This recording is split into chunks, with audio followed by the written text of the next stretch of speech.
এটা কি এটা কি এটা কি এটা কি এটা কি কিলা ভাই কিলা ভাই কিলা ভাই কি এটা কি এটা কি এটা কি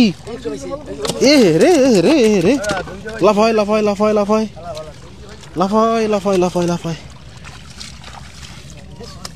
মাশাআল্লাহ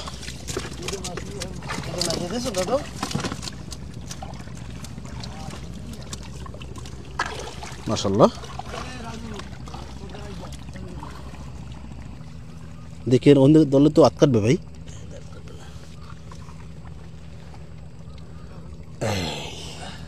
ভেটকি মাছ কোরাল মাছ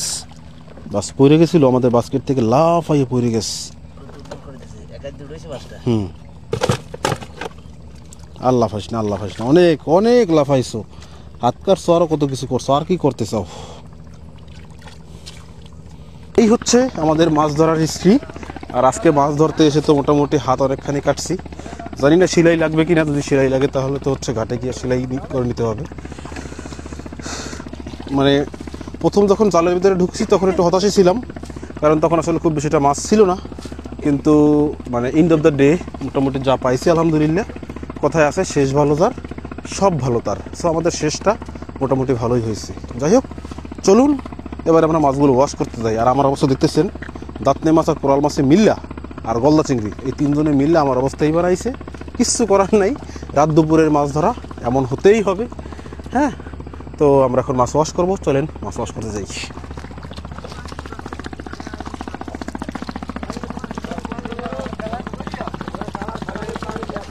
আমরা আমাদের মাছগুলো নিয়ে যাচ্ছি এবার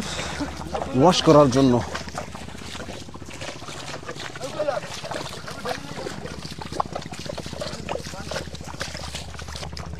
মাশাআল্লাহ এই হচ্ছে মাছ আমরা মাছ নিয়েছি নৌকায় এবং নৌকো সহ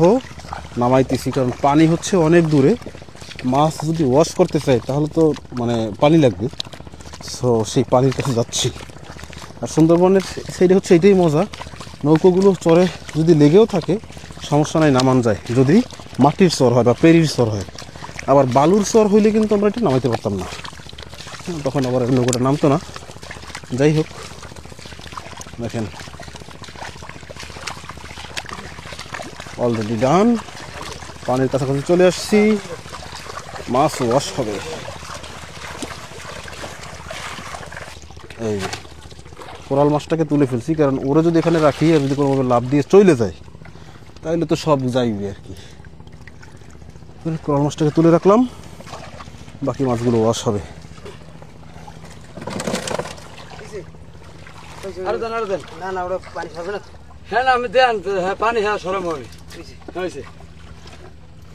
মাছগুলোকে ভাগ করে নেওয়া হচ্ছে ওয়াশ করা হবে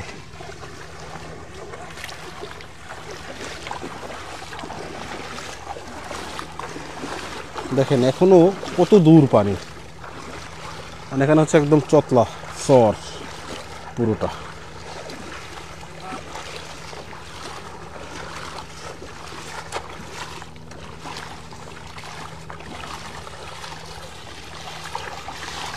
এই যে মাছের কালার বের হচ্ছে আস্তে আস্তে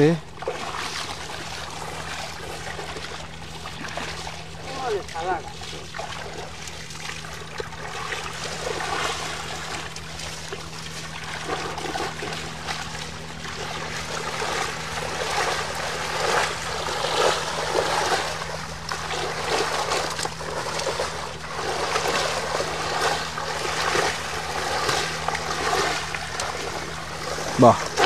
দাঁতনে মাছ আর গলদা চিংড়ির রূপ বের হয়ে গেছে রূপ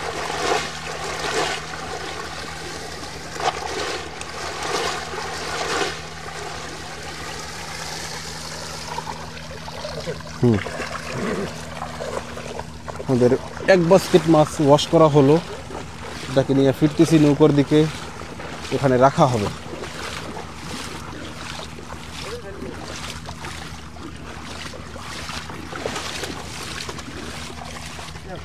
এই যে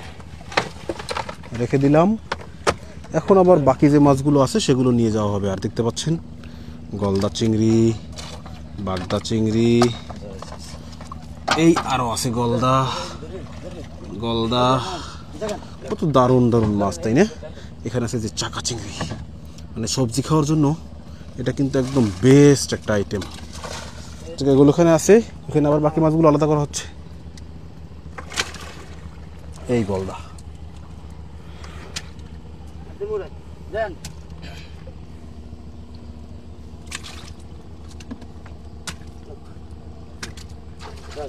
বাস, ওখানে যা ছিল ওগুলো 2 ভাগ করা হয়েছে। এই গলদা চিংড়িগুলো রেখে দিলাম।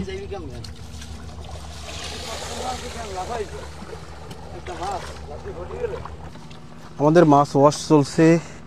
মানে ওয়াশ করতে আমরা ওখানে যাচ্ছি, ওয়াশ করতেছি, আইনে আবার এখানে রাখতেছি, বাকি যা আছে সেগুলো আবার ওই বাস থেকে নিচ্ছি, আবার যাচ্ছি, আবার আনতেছি। মোটামুটি বেশ পরিশ্রমের কাজ, বেশ পরিশ্রমের কাজ। মানে যারা শহরে বসে বসে বিভিন্ন জায়গায় বসে বসে ভিডিওগুলো দেখেন, এই ভিডিও দেখে কিন্তু আপনি জাস্ট কষ্টটাকে হয়তো বা কিছুটা অনুভব করতে পারেন। রিয়েলাইজ করতে হলে আসতে হবে এখানে, এই মাটিতে আসতে হবে,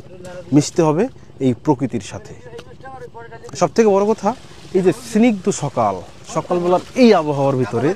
এই যে আমার চারপাশে, মানে এই আমরা তো জাস্ট একটা জেলের কাছে আছি, আমাদের আশেপাশে কিন্তু আরও প্রায় 8 থেকে 10টা জেলে আছে, এমন জেলে যারা হচ্ছে এভাবে এই জাল দিয়ে মাছ ধরে। তো মোটামুটি আমার চোখ যত দূর যাচ্ছে এদিকে ওদিকে